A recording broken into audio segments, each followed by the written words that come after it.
আজ আমরা প্রোনাউন সম্পর্কে জানব। প্রথমে জেনে নেব প্রোনাউন কাকে বলে।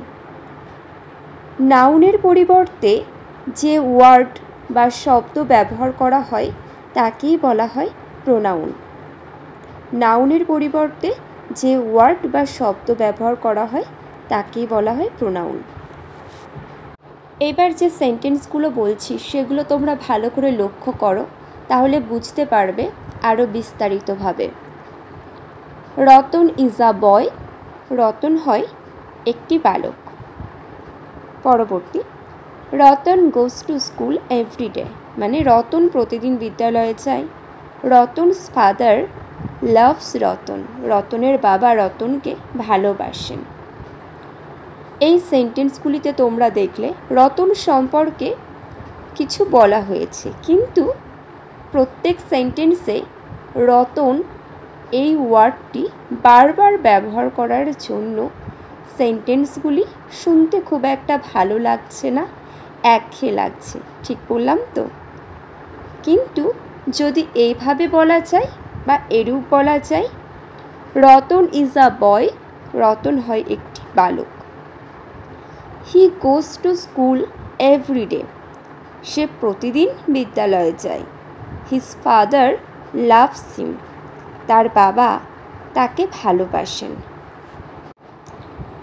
যেগুলো আমি বললাম সেগুলো লক্ষ্য করো।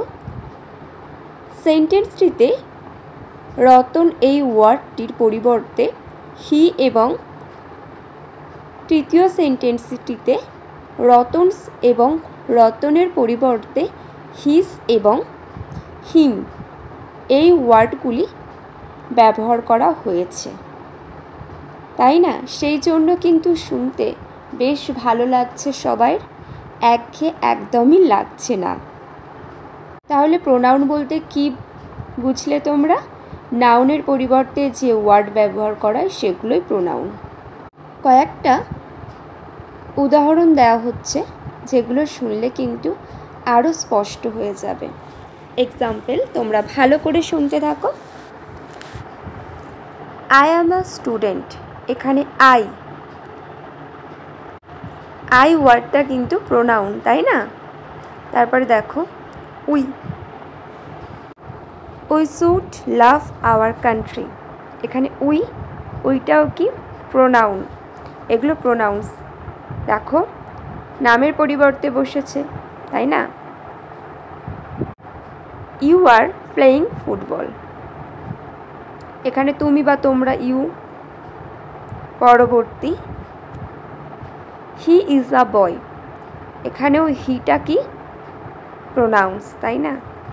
পরবর্তী, সি ইজ আ গার্ল, এখানে সে বা তিনি, সি ওয়ার্ডটিও কি প্রোনাউন্স।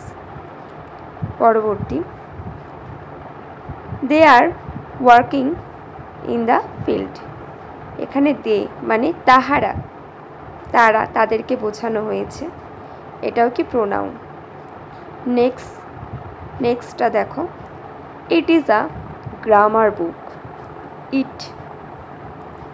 ইটটাও কি হলো প্রোনাউন। আশা করছি তোমরা প্রোনাউন সম্পর্কে প্রাথমিক তথ্যগুলো খুবই ভালোভাবে বুঝতে পেরেছ। তাও কারোর যদি একটু অসুবিধা হয় আবার তোমরা ভিডিওটা দেখে নেবে, দেখলে কিন্তু সব কিছুই পরিষ্কার হয়ে যাবে। আজ এখানেই শেষ করছি।